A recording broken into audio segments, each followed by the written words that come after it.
Hello, my name is Lizzie, and this is Pumpkin, and this is Lizzie's Literary Life, and today we are doing a very chill February tipsy wrap up.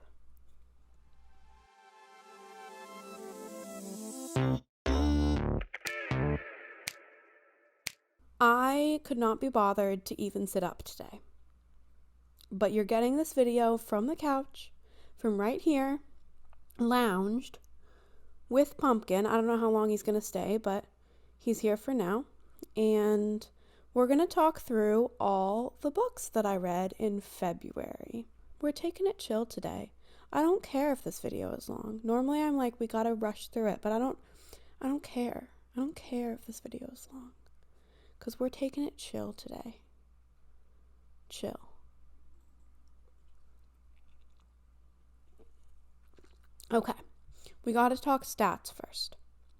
I'm going to have to block Pumpkin's head with the graphs and the stats box. That's really unfortunate. Yeah, I know, it's really unfortunate.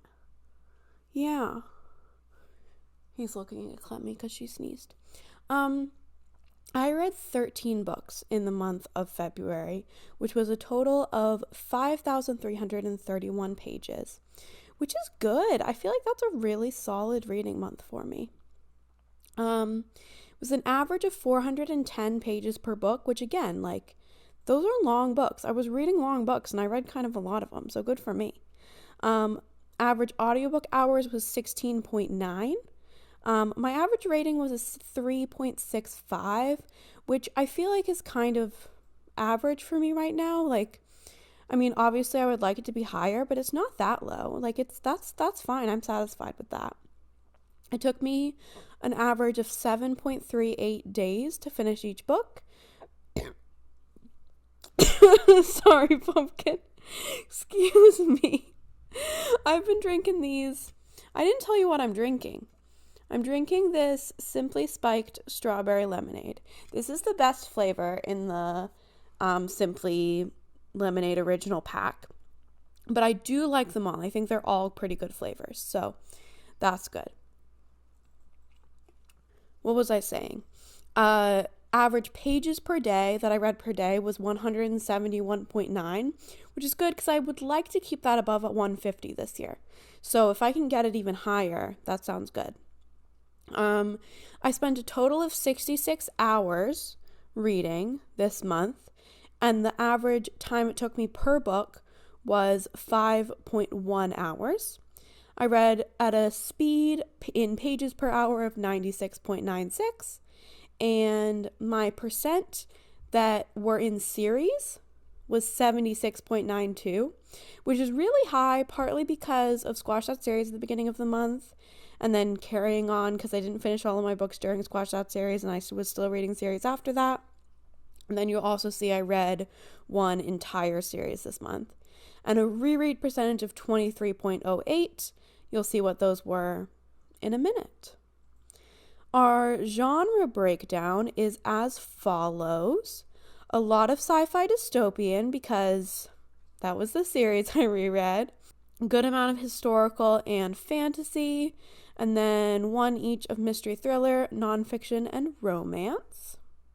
I read about, here's my age group breakdown.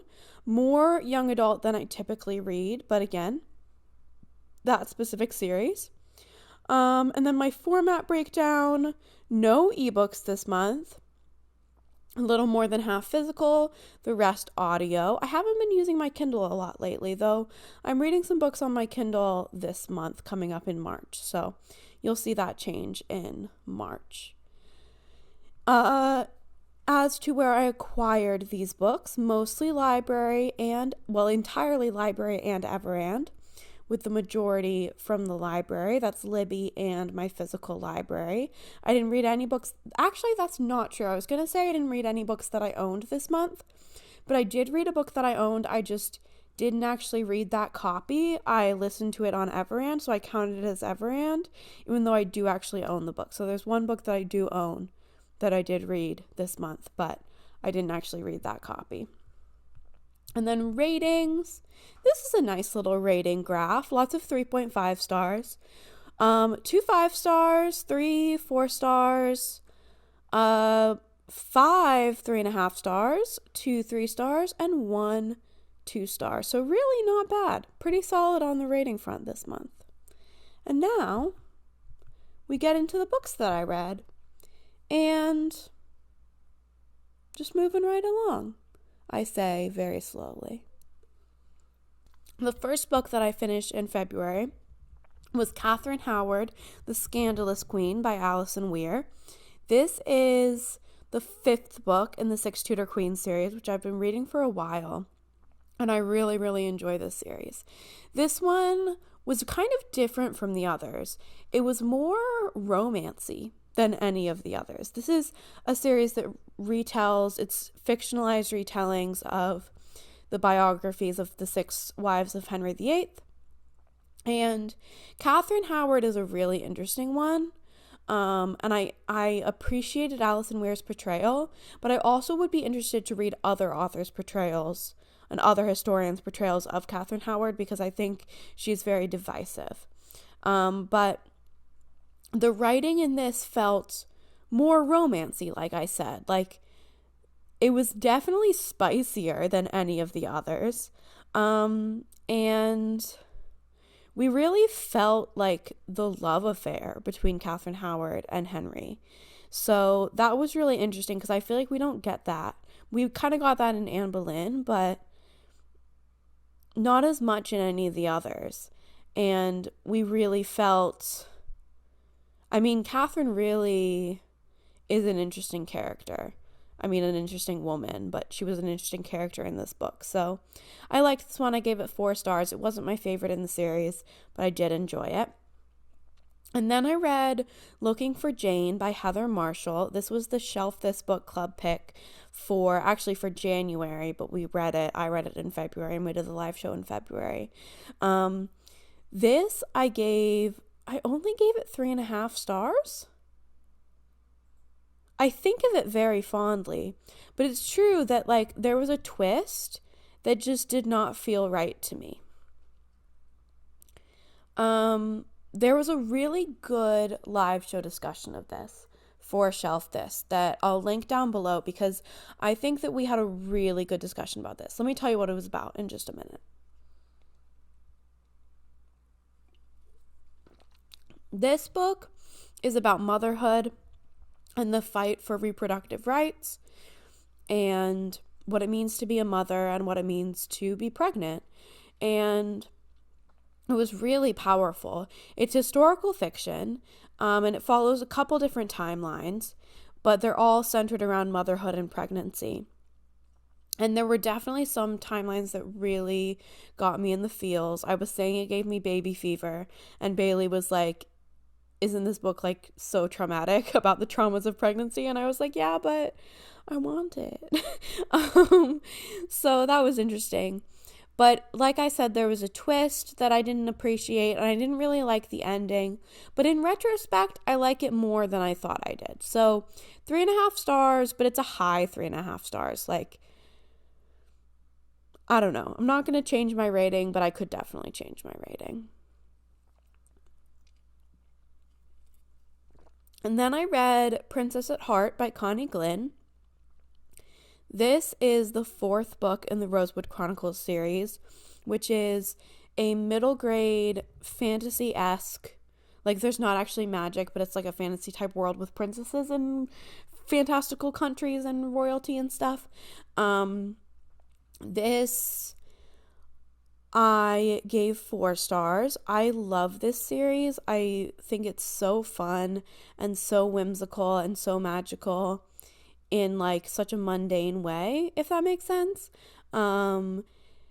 This series is about Lottie Pumpkin, who goes to this school, Rosewood Hall, and she meets Ellie Wolf, the Princess of Maradova, and ends up basically impersonating her, like convincing everyone that Lottie is the princess, to keep Ellie safe. And it's like a royal duty. And then there's, of course, evil forces and shenanigans ensue. But it's such like there's so much friendship and good vibes, and like it's also sapphic. And I just love a boarding school story. I love a princess story. I love a sapphic story, and I love a middle grade. So it just like really the perfect storm for me. And this was book 4. And then I read The Man Who Died Twice, which was the second book in the Thursday Murder Club series. This I liked a lot better than I liked the first one. Well, the first one, I first read it in 2021, and I liked it well enough. And then I reread it last year, and I did not like it at all. But then this one, I liked a lot more. I gave it 3.5 stars. I was much more engaged in the mystery in this one, and already knowing the characters, I think, helped a lot. This was fun. These are fun books. Well, I say that, but I didn't like the first one. So this was a fun book. I don't really have much to say about it, I don't think. But I did enjoy it. And then I read the 5th book in the Rosewood Chronicles series, which is Princess Ever After. This was a great conclusion. It was a little shorter than the other ones, and I didn't quite like it as well as some of the others in the series. I gave it 3.5 stars, but I think things just wrapped up really quickly, which was what I didn't love. But I do love this series overall. It's like a solid 4.5 star series. So great conclusion. After reading Princess at Heart, I wanted to go on to Princess Ever After right away, so that's always a good sign.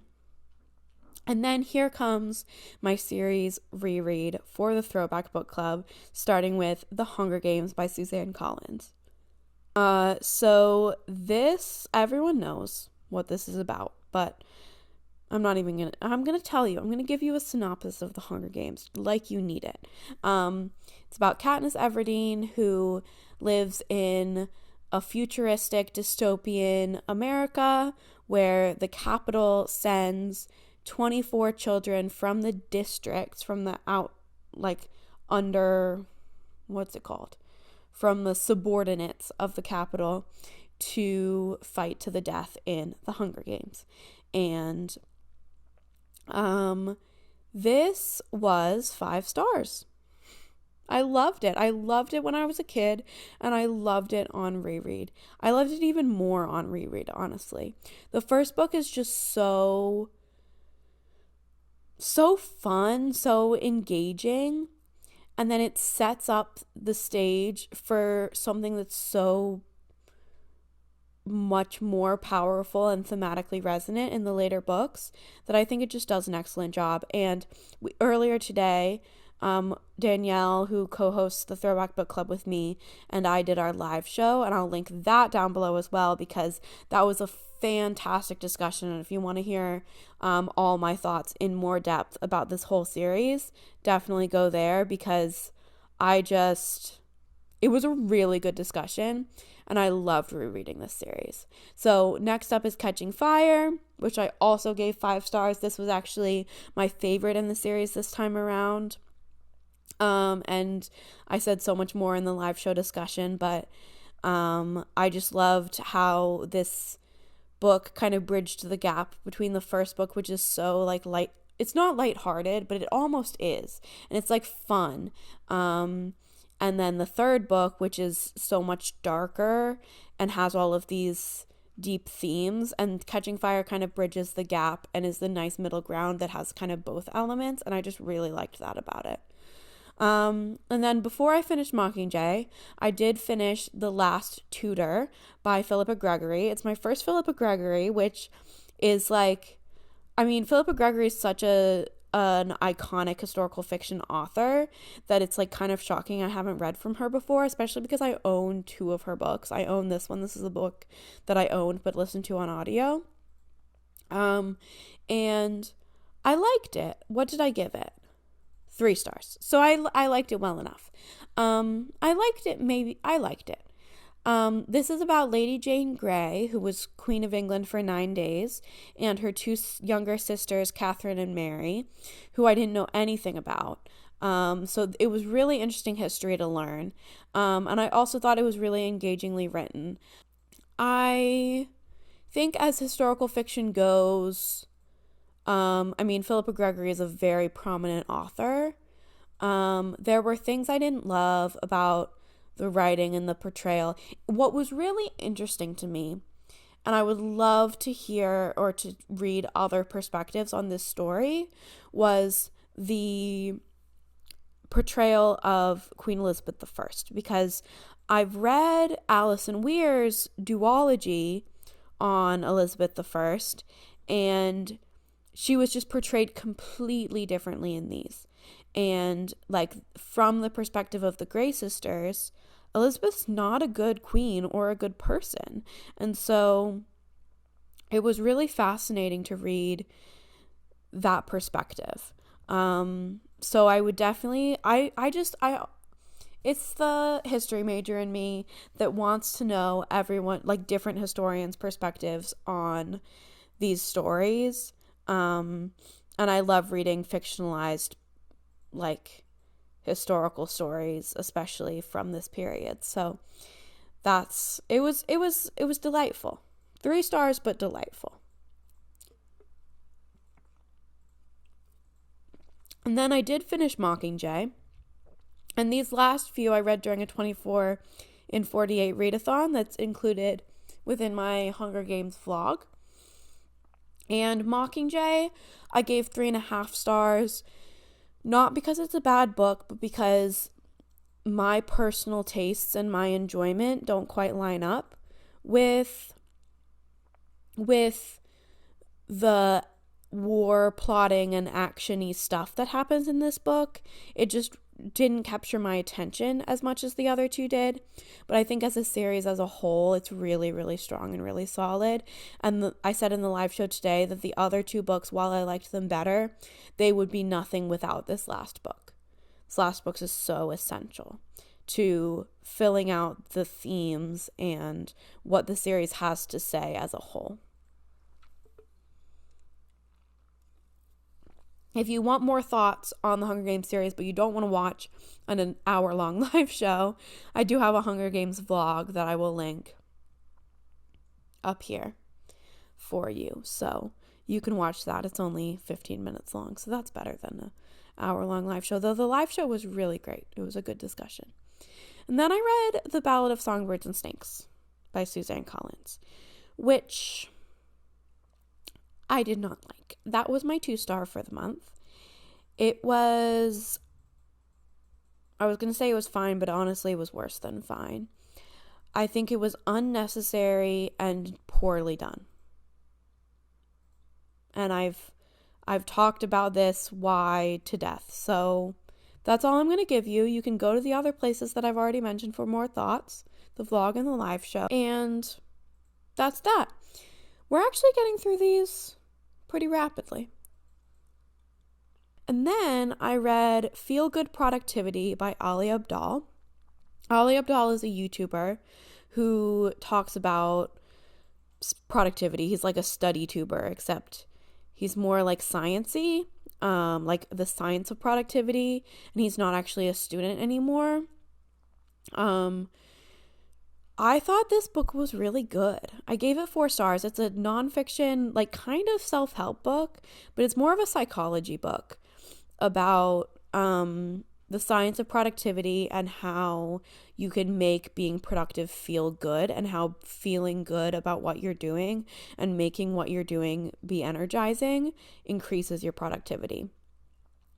I thought it was really very well organized, very well written, and the examples were really engaging and clear, and I think that's really important in a book like this.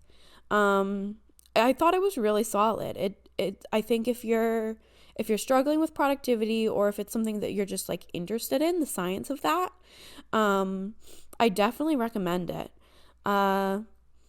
It talks about how to make your work energizing. And it talks about procrastination and how to combat that. And it talks about burnout. And I thought all 3 sections were really great. I particularly appreciated the section on how to make your work energizing. And I really appreciated that those, like, the tips, he calls them experiments. He's like, try this out in your life. Bless you. And I appreciated that section. And I also thought the section on burnout was really interesting. I think he had some really interesting insights on where burnout comes from and how to combat different types of burnout. So I definitely recommend that book. And also his YouTube channel. I think, like, if you don't want to read the book, then, like, watch one of his videos. I've been watching a couple of his videos recently, and it's like, yeah, you said that in the book. So, yeah, the book was great, and his channel is good too. So, good guy, good book. That was my pick for Buzzwordathon nonfiction challenge that me and Ruby Red are doing. Buzzwordathon is Kayla from Books and Lala's year-long reading challenge, and my friend Ruby and I are doing a nonfiction version this year, and that was my Buzzwordathon pick because the buzzword was positive words, so feel good works for that. And then I read Happy Place by Emily Henry. This I'm reading for a vlog that hasn't come out yet. So there will be more thoughts coming probably next week. This and the next book, there'll be more thoughts coming next week. But I don't want to spoil the vlog, actually. I'm going to keep you hanging. Leave you hanging on this one because this is going to be in a vlog next week and I want you to hear my thoughts real time. So I'm going to tell you that I read Happy Place and I read Fourth Wing, and I'm going to leave you to guess what the video concept is. And then you're just going to have to tune back in next week to find out my thoughts on both of those books. Sorry. And I guess there we have it. Those were the last two books I read. I'm not going to tell you my ratings. I'm not going to tell you what I thought about them. You'll just have to wait for the video next week, the vlog, where I read them and tell you what I thought about them. That feels mean. It feels like I'm withholding. But it hasn't come out yet. And I want your first understanding of my rating of that book to be in the vlog. So it is what it is. That's how it's going to be. And that's all the books that I read in February. This was nice. This was chill. I feel like we're just hanging out. I'm going to watch some Love is Blind, which, let's talk about Love is Blind for a second. I have never watched or liked a dating show before. And my friends were like all excited about this new season of Love is Blind, and they were like, created a thread in the Discord, and I was like, FOMO, I want to watch. So I've been watching it, and I can't decide how I feel about it. I can't decide if I like it or don't like it. But I am going to continue watching because they've been saying spoiler thoughts in the Discord, and I want to read the spoilers. I want to know the tea. So we're going to watch more of it. I can't take too much of it at once. I can't binge watch it, but I think I'm going to say I do like it. It's entertaining. So that's what's up next for me. Comment down below if you've read any of these books or if you have any recommendations for me, because I will read them. And give this video a like and give me a subscribe down below. And I will see you in the next one coming very soon. Bye.